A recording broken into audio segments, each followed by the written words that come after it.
अच्छा जी, everyday science हम start करने लगे हैं। इसका लेक्चर है 1। और इसमें 1 सेकेंड। अब याद रखें एक चीज। इशू ये हो गया है। आप अब पीपीएससी का जो एग्जाम है इतना आसान नहीं रहा जितना आसान शायद पहले कभी हुआ करता होगा। उसकी रीजन एक नंबर 1 तो ये है कि एकेडमीज बहुत हैं, बहुत मेहनत करवाई जा रही है स्टूडेंट्स को। अब इस जहनियत से बाहर निकलना होगा कि हमें बस 2 महीने में तैयारी करवा दें। भाई मैं तो कहता हूँ कि पीपीएससी की तैयारी अगर करनी है एक्चुअली तो कम से कम एक अच्छे टीचर के अंडर रह के आप 6 महीने तैयारी करो। ठीक है, 4 साढ़े 4 महीने में तो आपका जस्ट सिलेबस ही खत्म हो। इतना इतनी गहराई से आपको एक एक चीज पढ़ाई जाए। जब टीचर को पता होता है कि स्टूडेंट्स का रुझान हो गया है। मैं आपको एक वैसे एक बात बता रहा हूँ कि भाई 2 महीने में खत्म कर दें, तो उसका क्या होता है, उसने भी जल्दी जल्दी बस मेन मेन पॉइंट्स पढ़ाने हैं और एंड कर देना है। लेकिन फिर भी जाहिर है टीचर चाहे जितना मर्जी पढ़ा ले, लेकिन एट द एंड आपने उसको एक्सपेंड करना ही करना है। नंबर 1। नंबर 2 ये है कि आप जिस सब्जेक्ट को शुरू करो, जिस सब्जेक्ट को भी स्टार्ट करो पढ़ना, उसको आप अपने जहन में रखें कि मैंने इसको पूरी तरह से एक्सपेंड करना है। आप क्वेश्चंस को देखें उठा के। लोग कहते हैं पहले कभी होता था कि पास पेपर्स कर लिए जाएंगे तो हम क्वालिफाई कर जाएंगे, लेकिन आप क्वेश्चंस उठा के देखें, 2025 के क्वेश्चंस उठा के देखें। वो पहले वाले क्वेश्चंस जिसने 2024 तक के अगर रटे लगाए हुए भी हैं तो 50-60 का मेरिट, 50-60 नंबरों तक वो पहुंच सकता है। फिर भी डाटा बैंक चेंज होता है, लेकिन डाटा बैंक जितना भी चेंज हो पास पेपर्स की इक्वली इंपॉर्टेंस है, इसमें कोई शक नहीं है। तो आप पास पेपर जितने ज्यादा हो सकेंगे करेंगे, लेकिन आपने अपने पेपर सेटर का रुझान देखना है कि वो किस तरह से मूव कर रहा है। मिसाल के तौर पे मेरे जहन में एक छोटी सी मिसाल आ रही है। 2025 के अभी मैं पेपर देख रहा था, तो उसने पूछा हुआ था कि Indus river, Indus river Pakistan में कौन से प्लेन्स को, या इंडस रिवर सैराब करता है पाकिस्तान में या पंजाब में प्लेन्स को, ठीक है, मैदानी इलाकों को। अपर डिवीजन है या अपर प्लेन है और एक लोअर प्लेन है। ठीक है, जो वैली इंडस रिवर से सैराब होता है। तो जो लोअर प्लेन है वो स्टार्ट कहाँ से होता है, या उसने पूछा था अपर प्लेन एंड कहाँ पे हो रहा है, कोट मिठन पे आई थिंक।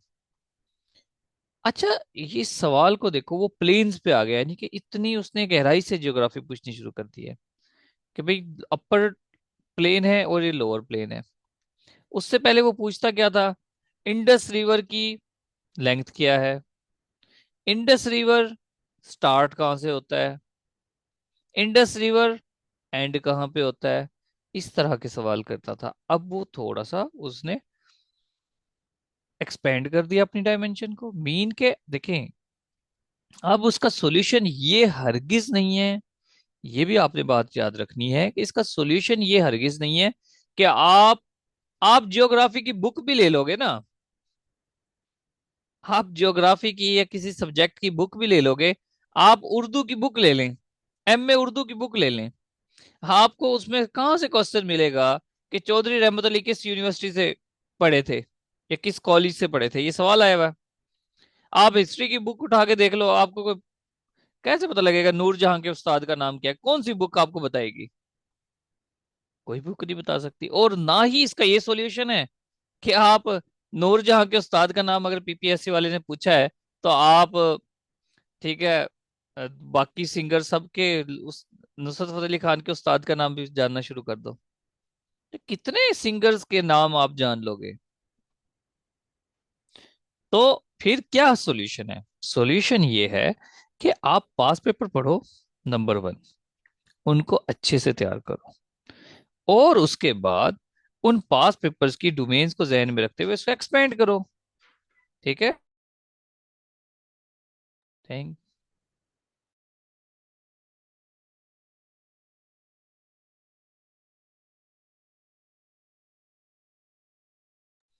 तो आपने उसको एक्सपेंड करना है, उसको समझना है कि भाई कहाँ से क्वेश्चन आ रहा है, किस तरह से पूछा जा रहा है। समझ आई कि गई? तो पास पेपर सबसे ज्यादा इंपॉर्टेंस आपके पास पेपर्स की है। उसके बाद जब पास पेपर आप पढ़ रहे हो, आपके जिस तरह मेरे जो लेक्चर्स हैं वो पास पेपर को कवर करते हैं। ठीक है, इसमें आप देखना कि मैंने पास पेपर्स को टॉपिक वाइज कन्वर्ट कर दिया, टॉपिक्स में कन्वर्ट कर दिया। एक टॉपिक उठा लिया है, उससे टॉपिक से रिलेटेड देखे पास पेपर्स कौन कौन से पास सवाल आए, कहाँ से कौन कौन से सवाल आए हैं 2019 से लेकर 24 तक के, इवन 25 के भी क्वेश्चंस आपको मिल जाएंगे कि इस टॉपिक में 19 से लेकर 25 तक के ये सवाल आए हैं। तो उसी को हम एक्सपेंड करेंगे। आप 2 मिनट रुकिएगा।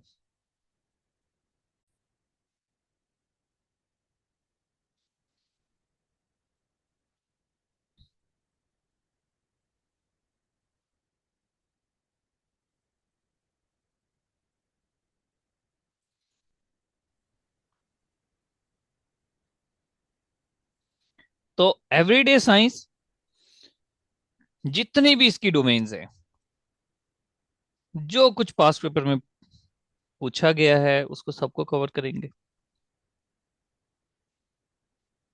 फिजिक्स, केमिस्ट्री, बायोलॉजी, और एटमॉस्फेयर के हवाले से जियोलॉजी भी है, एस्ट्रोनॉमी से हम स्टार्ट करेंगे। वेदर के बारे में भी पढ़ेंगे, कंप्लीट जितना पॉसिबल हो सकेगा हम इसको बेहतरीन तरीके से करेंगे। ठीक है।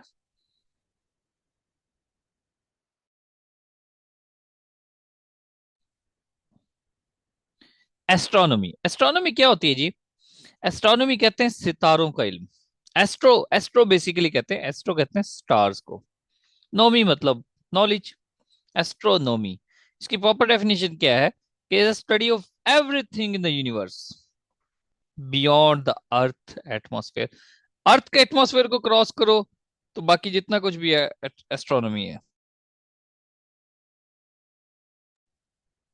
आप अर्थ से निकल जाएं, अर्थ के एटमॉस्फेयर से निकल जाएं, तो जो कुछ भी होता है वो एस्ट्रोनॉमी होता है। अब जब क्वेश्चन आता है तो वहां पर दो ऑप्शन आते हैं जी। आप वो क्वेश्चन पूछेगा which of the following is the study of universe.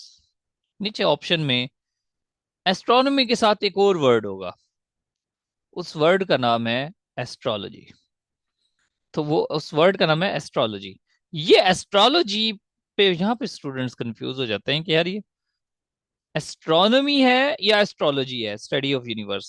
तो एस्ट्रोलॉजी होती है बेसिकली सितारों का इल्म प्रिडिक्शंस के हवाले से, वो प्रिडिक्शंस जो की जाती हैं एक्चुअली। ठीक है, हाथ को पढ़ना और ये सब कुछ, तो ये एक अलग स्टडी है और एस्ट्रोनॉमी एक अलग स्टडी, याद रखिएगा। ठीक है, अब इसको वैसे किस तरह याद रखना, इसमें आएगा लोग। लोग आ गया ना, हाथ किसके होते हैं? लोगों के होते हैं।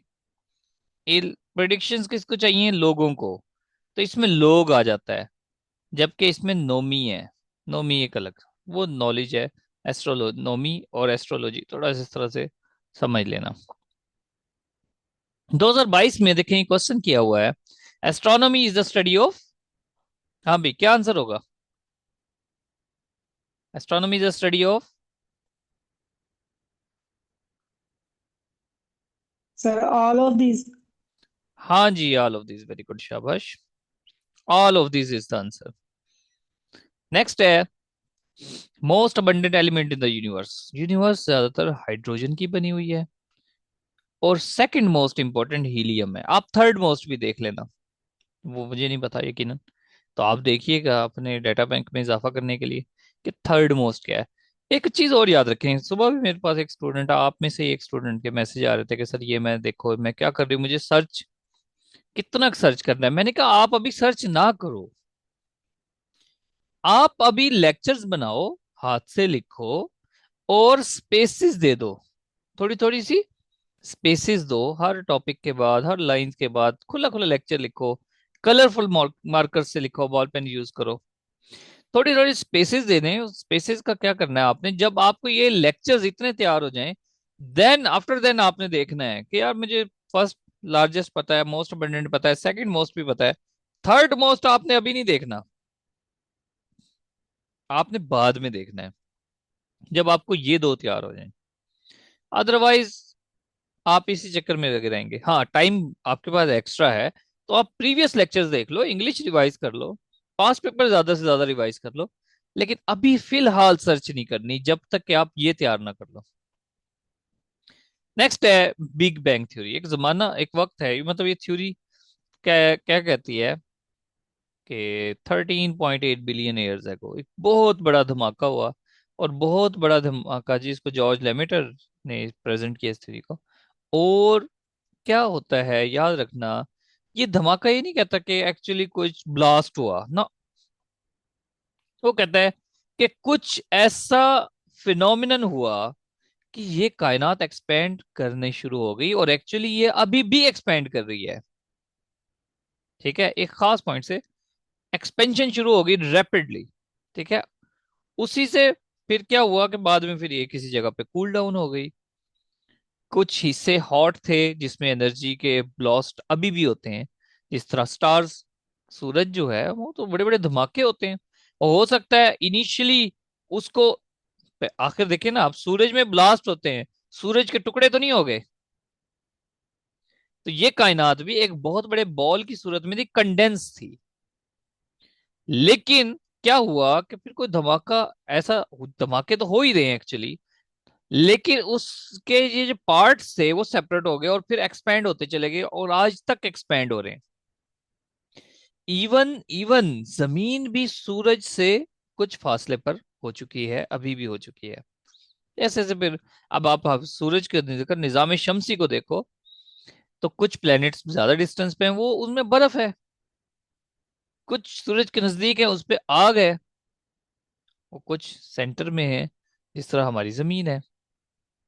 उन्हीं से फिर कोई matter, atom, stars, galaxies, plants, planets वगैरह बनते चले गए। बहरहाल ये याद रखना कि वो एक्सप्लोजन नहीं था। बिग बैंग थ्योरी क्या कहती है? बिग बैंग थ्योरी कहती है कि वो एक्सप्लोजन नहीं था, बल्कि एक्सपेंशन ऑफ स्पेस थी इट्स सेल्फ,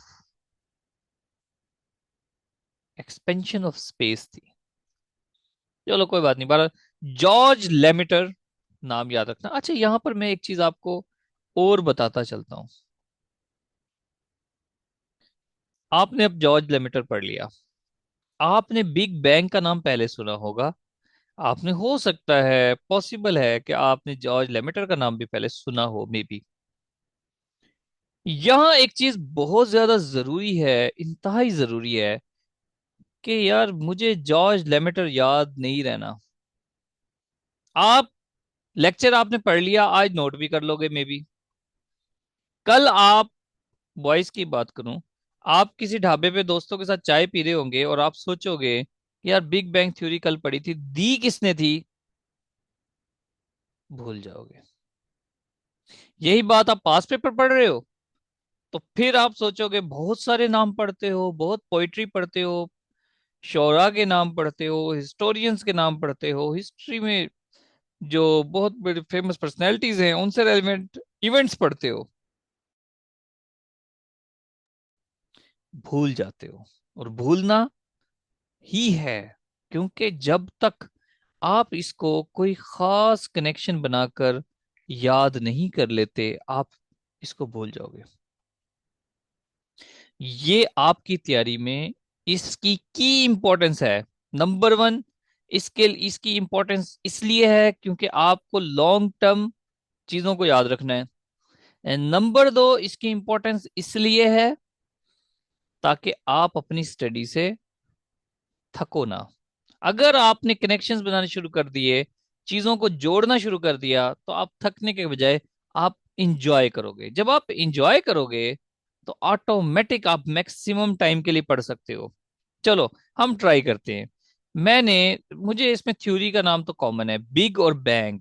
बिग और बैंग के साथ मैंने जॉर्ज लेमेटर का नाम जोड़ना है। मैं ट्राई करता हूँ। मेरे जहन में कोई प्रीवियस डाटा नहीं है एक्चुअली कि मैंने इसको पहले कभी जोड़ा होगा, क्योंकि अब मेरी स्टडी उतनी नहीं है एक्चुअली। ठीक है, क्योंकि मुझे जॉब के लिए फाइट नहीं करना। तो मेरी रिवीजन भी उतनी नहीं है। लेकिन आपकी रिवीजन ज्यादा होनी चाहिए, मैक्सिमम होनी चाहिए, आपके कनेक्शंस होने चाहिए कि आप मैक्सिमम बेहतरीन तरीके से याद करो। ट्राई करते हैं जी, जॉर्ज और लेमिटर। पहले इस वर्ड को ब्रेक डाउन ना करें।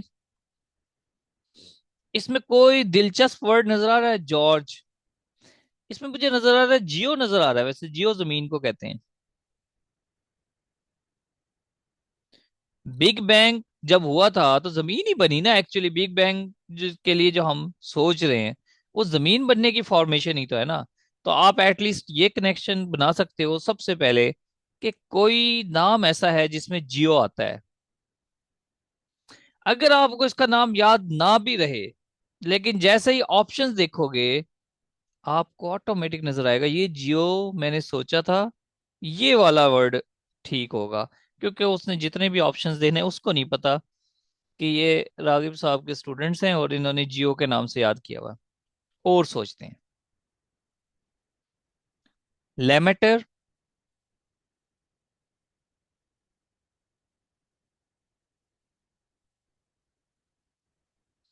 एजिस। देखो इसके नाम को और ब्रेक डाउन करो। जियो, जॉर्ज। अच्छा, एजिस में भी इसकी साउंड कर रहा है, क्योंकि जब बिग बैंग हुआ, टाइम का जो वजूद है वो इस बिग बैंग के बाद ही होना शुरू हुआ एक्चुअली। चलो ये भी नहीं हमें समझ आता। और सोचें जी, ट्राई करें। लेमेटर। लाइटर होता है ना, लाइटर। उसके साथ मिलता है लाइटर, लेमेटर, लाइटर।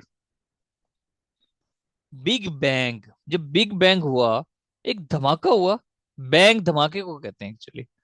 तो रोशनियां तो फूटी होंगी ना जब धमाका हुआ। तो लाइटर, लेमेटर, लाइटर साउंड करता है कि नहीं करता? तो लाइटर क्या होता है? रोशनी। वो लाइटर मतलब यही होता है, जब आग जलाते हैं तो रोशनी होती है। तो वो धमाका हुआ था, उसने शोला तो भड़का होगा ना कोई, जब भी तो बिग बैंग हुआ। और मेरी बात समझ आ रही है या मैं ऐसे बोले जा रहा हूँ?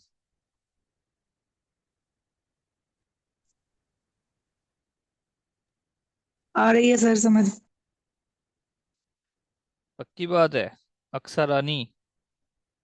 और अक्सरानी कौन हो आप? इन्फोर्समेंट ऑफिसर वाले बैच से हो?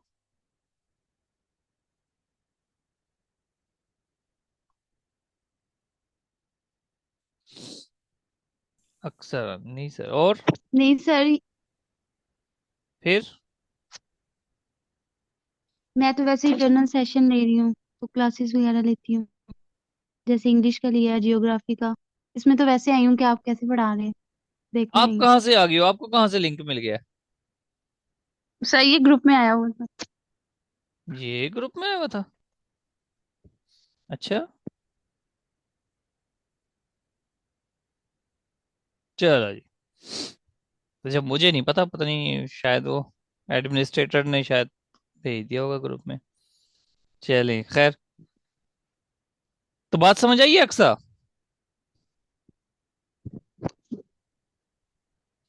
आगे चलते हैं। विच theory revolutionise the space time? अब ध्यान से इस वर्ड को देखें। स्पेस और टाइम के दरमियान एक हाइफन आपको नजर आ रहा होगा।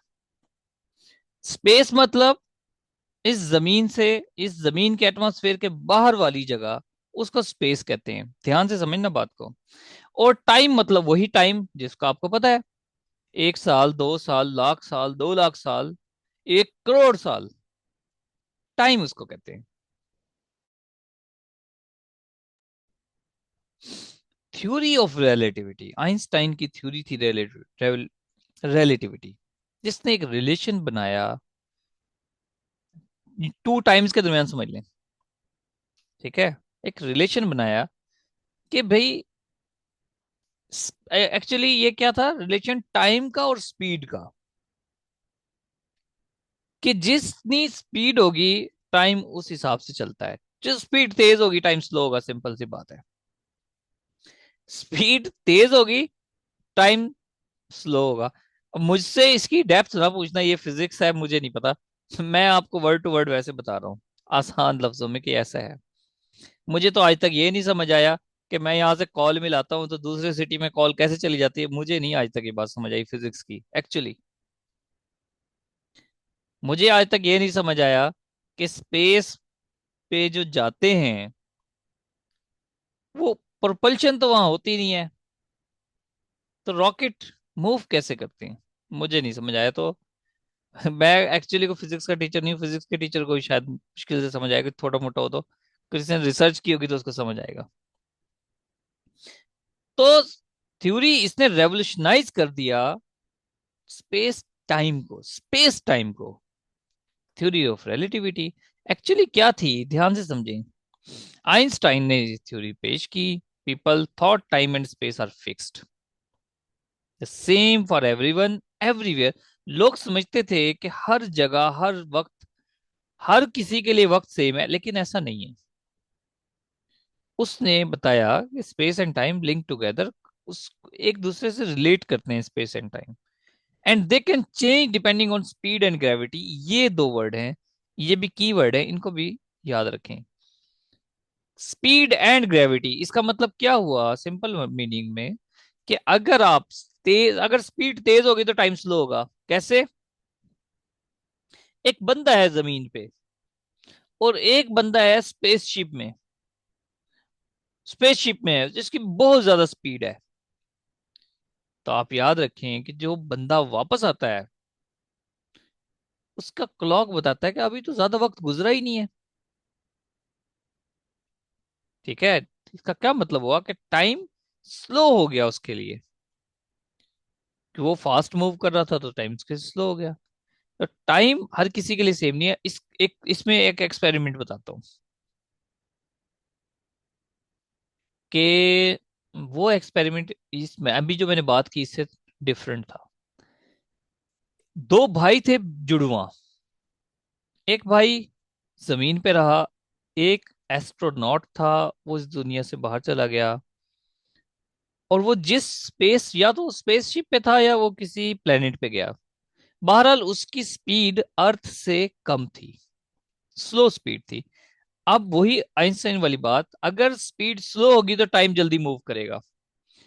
जब वो यहाँ वापस आता है, मेरे ख्याल से आप एज लगा लें, एज्यूम कर लें, दोनों 30 इयर्स के थे। जब एक भाई बाहर जाता है, जब 10 साल के बाद लौटता है, तो जो जमीन पे बंदा है, जो जमीन पे उसका भाई है, उसकी एज है 40 साल।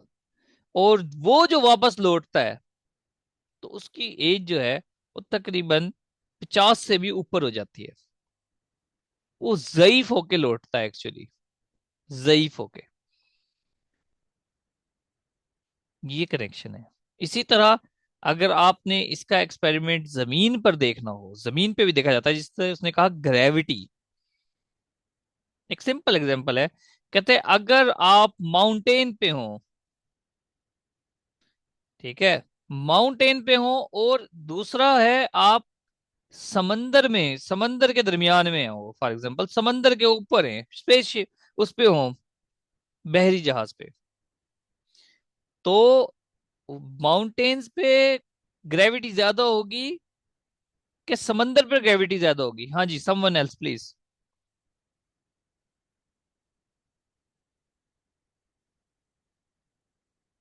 हाँ भाई, पहाड़ के ऊपर ग्रेविटी ज्यादा होगी या समंदर के ऊपर?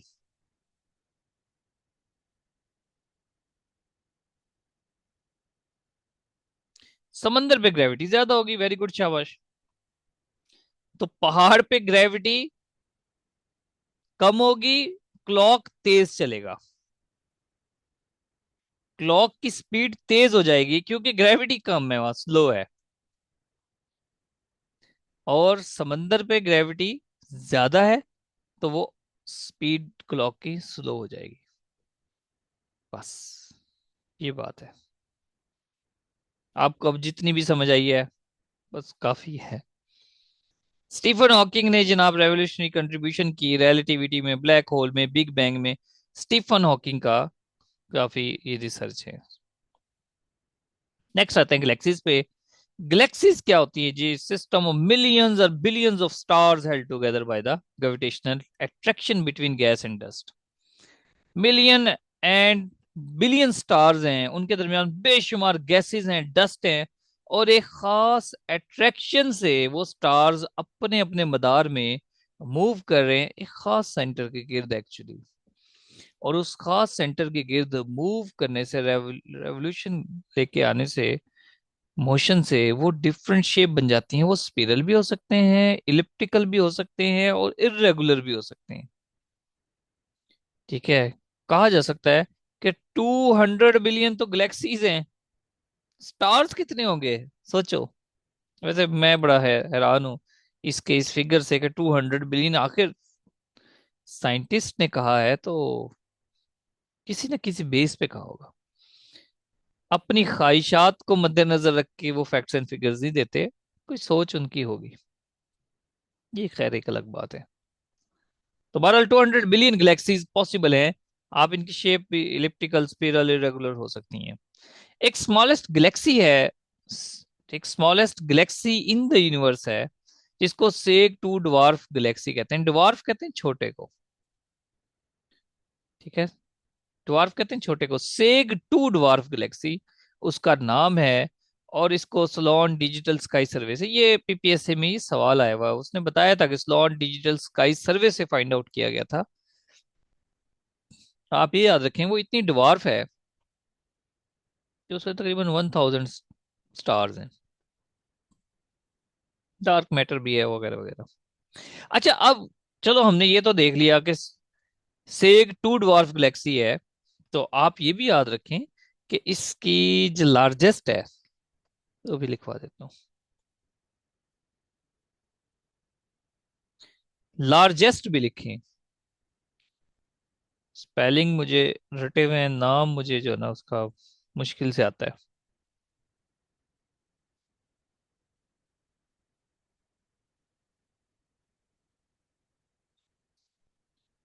एल्सियोनियस, एल्स एल्सायोनियस, ये लार्जेस्ट है, पॉसिबली लार्जेस्ट है। ठीक है, पॉसिबली लार्जेस्ट है ये गैलेक्सी, एल्सियोनियस। अच्छा, कुछ स्टूडेंट्स को मुश्किल होती है जी, देखिए मेरी बात सुने ध्यान से। कुछ स्टूडेंट्स को मुश्किल होती है कि जी जिस तरह साथ साथ लिख नहीं सकते, आप स्क्रीनशॉट ले लिया करें। ठीक है, आप स्क्रीनशॉट ले लिया करें, स्लाइड पूरी स्क्रीनशॉट ले लिया। बाद में आप सिर्फ अगर नहीं टाइम होता, आप फिर बाद में रिकॉर्डिंग नहीं भी सुन सकते, स्क्रीनशॉट से देखकर फिर नोट डाउन कर सकते हैं, वो थोड़ा सा स्पीडी हो जाएगा बनिस्बत रिकॉर्डिंग सुनने के। और जिस पॉइंट पे आपको लगे कि हमने सुनी तो है बात, लेकिन मैं थोड़े सा ज्यादा स्पीड अप हो गया हूँ, या कोई किसी स्लाइड पे आपको लगे कि इस पे मैंने थोड़ा एक्सप्लेन किया है, तो जरूरी है कि आपको रिकॉर्डिंग सुने, तो आप वहां पर कोई टाइम नोट कर लिया करें, या स्लाइड का टच दे दिया करें, स्लाइड नंबर वो है, या इस तरह से रेफरेंस दे दिया करें, रजिस्टर होना चाहिए ना आपके पास कि ये वाली मैंने पॉइंट यहां से मैंने सुनना है दोबारा। ठीक है जी, क्या क्या सिखाएं आपको? तेज बनो, तेज, थोड़ा सा तो तेज बनो, सारे मेरी तरह हो जाओगे तो कॉम्पिटेटिव एग्जाम के स्टूडेंट नहीं कहलाओगे। नेक्स्ट आते हैं स्पिरल गैलेक्सी। स्पिरल गैलेक्सी कौन सी गैलेक्सी है? ये हमारी गैलेक्सी है जहां पर हम रहते हैं, इसको मिल्की वे गैलेक्सी कहते हैं। ये इसका एक सेंटर है जिसमें खास तरह की अट्रैक्शन है, और ये है जनाब हमारा सन। ठीक है, और इस सन के इर्द गिर्द फिर यकीनन निजाम शमसी भी होगा। ठीक है, 100 to 400 बिलियंस स्टार हैं, यानी कि अरबों अरबों स्टार हैं, यहाँ पर हम एग्जिस्ट करते हैं। मीटिंग एंड होने वाली है, आपने सेम लिंक से दोबारा ज्वाइन करना है।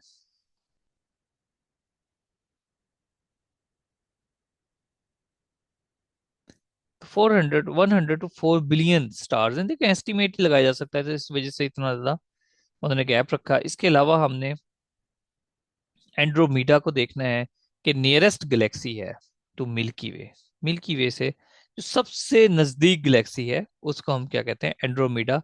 कैसे याद किया जा सकता है, ये आप मुझे बताओ। वो आप में से कोई बोले, कैसे याद करें इसको? बताएं जी, शाबाश।